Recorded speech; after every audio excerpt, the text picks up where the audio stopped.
ఇప్పుడు మనము ఎలక్షన్స్ ముందు కొన్ని హామీలు ఇచ్చినాము. ఏర్పాటైన తర్వాత మనం తీసుకుంటున్న ఎజెండా వేరుగా పోతుంది. ఇన్ని లక్షల కోట్ల ప్రాజెక్టులు మనం ప్రభుత్వం ఏర్పడిన తర్వాత ప్రకటిస్తున్నప్పుడు ఒకటి రెండు మినహా హామీలు ఏం పెద్దగా ముందు పోతున్నట్టు అనిపిస్తలేదు. వాటిపైన ఎందుకు దృష్టి పెట్టట్లేదు ఒకటి. రెండవది, ఇప్పుడు అనివార్యంగా కనుక జూబ్లీహిల్స్ ఎలక్షన్స్ గురించి మాట్లాడుకుంటాం, కానీ పంచాయతీ ఎలక్షన్స్ గురించి ఇప్పటివరకు ఎందుకు లేదు. గ్రామాలన్నీ కూడా పారిశుద్ధ్యం లేక మొత్తం మురిగెత్తిపోయిన పరిస్థితి ఉంది. చాలా ఆందోళనకరమైన పరిస్థితి ఉందని చెప్పేసి కూడా ఒక ఫీడ్బ్యాక్ వస్తుంది అక్కడి నుంచి. ఈ రెండింటిపైన కొంచెం అంటే మీరు సూరజ్ శర్మ కాబట్టి బీసీలకు వ్యతిరేకమేమో 42% బీసీలకు రిజర్వేషన్లు ఇద్దామని ఆ ప్రయత్నంలో భాగంగానే కొంత ఆలస్యం జరిగింది. ఎన్నికలు వాయిదా వేయాలని కాదు, తొందరలోనే ఖచ్చితంగా బలహీన వర్గాలకు 42% రిజర్వేషన్లతో ఎన్నికలు నిర్వహించాలి. తద్వారా గ్రామీణ ప్రాంతాల సమస్యల్ని పరిష్కరించాలనేది మా ఉద్దేశం. నెంబర్ 1. నెంబర్ 2, ఎన్నికల కంటే ముందు వాళ్ళు కల్పించిన భ్రమలన్నీ 3 లక్షల కోట్ల రూపాయలు మాత్రమే అప్పు ఉంది. ఆర్థికంగా బలంగా ఉన్నాం, పరిపుష్టిగా ఉన్నాం. అసలు తెలంగాణ అంత ధనిక రాష్ట్రం లేదు, కేంద్రం నుంచి దేనికి నిధులు అవసరం లేదని ఒక బుకాయింపు ధోరణితో ప్రభుత్వాన్ని నడిపించారు. మేము వచ్చిన తర్వాత వాస్తవ పరిస్థితులు వచ్చిన తర్వాత ఒక్కొక్కటి కూడా తీసుకుంటూ ప్రయత్నం చేస్తున్నాం. ఆర్థికంగా సమస్యలు ఉన్నాయి, కానీ ఆలోచనలలో ప్రణాళికలలో లోపం లేదు. మీరు చెప్పిన అన్నిటినీ ఏమంటారు టేక్ ఇట్ సీరియస్లీ, దాన్ని అంటే చేయడానికి ప్రయత్నం చేస్తాం. తప్పకుండా ఈ 8 సంవత్సరాలలో మీరు చేసిన సూచనలు అన్నిటిని కూడా అమలు చేస్తాం. ఓకే, శ్రీనివాస్ రెడ్డి గారు, ఆ తర్వాత యాకస్వామి. Last question. ముఖ్యమంత్రి గారికి బిలేటెడ్ జన్మదిన శుభాకాంక్షలు. కేంద్ర ప్రభుత్వం రాష్ట్ర ప్రభుత్వానికి సహకరిస్తుందా? సహకరిస్తే ఇప్పటి వరకు ఎన్ని నిధులు వారు ఇచ్చారు, మీరు తెచ్చారు? కేంద్ర ప్రభుత్వంలో రాష్ట్రం నుంచి ప్రాతినిధ్యం వహిస్తున్న వాళ్ళు అడ్డం పడనప్పుడు మంచిగా సహకరిస్తున్నారు. వీళ్ళే వెళ్ళి అడ్డుపడి మీరు ఇవ్వద్దు అన్న పనులు ఆగిపోతున్నాయి. ఇప్పుడు ఎలివేటెడ్ కారిడార్ వచ్చింది, కేంద్ర ప్రభుత్వం అనుమతి ఇవ్వడం వల్ల వచ్చింది. ఈరోజు 26,000 crores డెట్ రీస్ట్రక్చర్కి 11.90% వడ్డీ, 12 సంవత్సరాల పీరియడ్లో ఉన్న లోన్ని కేంద్ర ప్రభుత్వం సహకరించడం వల్ల 7.25 rate of interest, 35 years loan టెన్యూర్కి రీస్ట్రక్చర్ చేసుకున్నాం, డెట్ రీస్ట్రక్చర్. దాంతో ప్రతి సంవత్సరం 4,000 కోట్లు రాష్ట్రానికి అదనంగా వనరులు వచ్చే అవకాశం ఉంది. 35 సంవత్సరాలు అంటే దీని మీద కట్టే అసలు మిత్తి ప్రతి సంవత్సరం 4,000 కోట్లు మిగులుతుంది.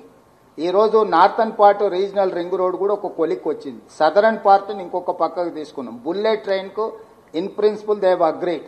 ఈరోజు హైదరాబాద్ బెంగళూరు కానీ, హైదరాబాద్ శ్రీశైలం కానీ, హైదరాబాదు అమరావతి వయా బందర్ పోర్ట్ కానీ రోడ్లకు ఆల్మోస్ట్ ఒక కొలిక్ వచ్చినాయి. విజయవాడ హైవే ఈరోజు 8 lanes విస్తరణకు 10,000 కోట్ల రూపాయల నిధులు మంజూరైనాయి. సో ముఖ్యంగా జంట నగరాలలో కిషన్ రెడ్డి గారే స్వయంగా ఎంపీగా మంత్రిగా ప్రాతినిధ్యం వహిస్తున్నారు కాబట్టి జంట నగరాల్లో ఉన్న సమస్యల్ని ఆయన బలంగా అడ్డం పెట్టి ఆపుతున్నాడు. రూరల్ ప్రాంతంలో ఉండాల్సిన ఇష్యూస్ కొంతమంది మంత్రులకి ఈయన చెప్పలేకపోతున్నాడు, ఈయన చెప్పినా వాళ్ళు వినడం లేదు. దాంతో మనకు కొంత సహకారం అందుతుంది. కేంద్ర ప్రభుత్వంతో వివాదాలు తగాదాలు రాష్ట్ర ప్రభుత్వం పెట్టుకోదలుచుకోలేదు. మేము పన్నులు వాళ్ళకి కడుతున్నాం, వాళ్ళ నుంచి నిధులు మేము రాబట్టుకోవాలంటే ఒక్కడికి 10 సార్లు వెళ్ళి కలవాల్సిందే. ఏది కూడా ఒక్కసారి కలిస్తే ఇప్పుడు మీ పాత్రికేయుల సమస్యలే ఉన్నాయి, మీరు 50 సార్లు కలిసి ఉంటారు దీని పరిష్కారం కోసం ప్రభుత్వంతో. ఒకటొకటి ఒక అడుగు ముందుకు పడుతున్నది. నేను ఢిల్లీకి పోయినప్పుడల్లా లెక్కలేస్తారు ఆరాజ్ పాట వాడినట్టు, 1ఓసారి 20ఓసారి 30ఓసారి 50ఓసారి. ఢిల్లీలో మాకు ఒక 3 ఎకరాలలో ఒక పెద్ద భవనమే ఇచ్చిండ్రు, ముఖ్యమంత్రి ఉండి కేంద్ర ప్రభుత్వంతో చర్చించి సమస్యలు పరిష్కరించుకోమని. నెలకు 2 సార్లు వెళ్తానని నేను స్పష్టంగా చెప్పిన. ఎవ్రీ 15 daysకు ఢిల్లీకి వెళ్ళి 2 days ఉండి కేంద్ర ప్రభుత్వంలో వివిధ శాఖలతో సమన్వయం చేసుకొని రాష్ట్రానికి రావాల్సిన అనుమతులు కానీ నిధులు కానీ తెచ్చుకుంటాం. నేను ఇప్పుడు central sponsored schemes, CSS schemes అంటారు, కేంద్రం రాష్ట్రం కలిపి నిధులను భాగస్వామ్యంతో ఖర్చు పెట్టాను. నేను ఒక IAS ఆఫీసర్ని, సెక్రటరీ క్యాడర్ IAS ఆఫీసర్ని దీనికోసం సపరేట్గా పెట్టిన. తెలంగాణ భవన్ రెసిడెంట్ కమిషనర్ను వేరే పెట్టిన. కేవలం గవర్నమెంట్ ఆఫ్ ఇండియా నుంచి రావాల్సిన స్కీములకు సంబంధించిన అనుమతులు నిధులు తెచ్చుకోవడానికి ఇంకొక IAS ఆఫీసర్ని పెట్టి మొత్తం స్ట్రక్చరే డివిజన్ చేసిన. సో ఇవన్నీ కూడా వీటి ఫలితాలు ఇవ్వడానికి కొంత సమయం పడుతుంది. కేంద్రం కూడా ఇప్పుడే కొంచెం గతంలో ఉన్న ప్రభుత్వ విధానానికి ఇప్పుడున్న ప్రభుత్వ విధానానికి తేడా ఉంది. ప్రతిసారి గవర్నమెంట్ స్కీమ్లా ఫస్ట్ క్వార్టర్ వాళ్ళు ఇచ్చేస్తారు. మనం మ్యాచింగ్ గ్రాంట్ కలిపి ఖర్చు పెట్టి యూటిలైజేషన్ సర్టిఫికేట్ ఇస్తేనే సెకండ్ క్వార్టర్ ఇస్తారు. ఫస్ట్ క్వార్టర్ రాగానే తినేసి ఏ యూసీ ఇయ్యలేదు 10 ఏళ్ళు.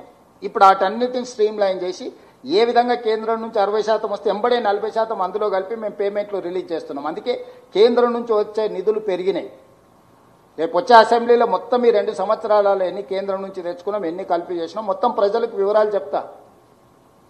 కేంద్రంలో తెలంగాణ నుంచి ఉన్న మంత్రి అడ్డం పడని విషయంలో తెలంగాణలో కూడా అందరు కాదు, ఓన్లీ కిషన్ రెడ్డి గారు ఎందుకో, కేటీఆర్ ఇద్దరు బ్యాడ్ బ్రదర్స్ ఇద్దరు ఎందుకో బ్యాడ్ మైండ్ సెట్లు ఉన్నారు. మిగతా బీజేపీలో ఎవరితో కూడా ఏం పెద్ద సమస్య లేదు. Only these 2 bad brothers are doing all these bad things. Yagaswami Amar గారు అడిగిన తర్వాత సార్ మీరు అడిగి బాబు మైక్. సార్ ముఖ్యమంత్రి గారు ఇంట్లో నిన్న పెళ్ళైంది సార్, లంచ్ కొరకు చాలా మంది వెయిట్ చేస్తున్నారు కాబట్టి మనం లాస్ట్ ఒక 2-3 క్వశ్చన్స్ లో ఫినిష్ చేద్దాం, తర్వాత లాస్ట్ లో శ్రీనివాస్ రెడ్డి గారు అడుగుతారు. సార్ ముఖ్యమంత్రి గారు, మీరు కొద్ది మాసాల క్రితం పబ్లిక్ డయాస్ మీద ఒక మాట అన్నారు.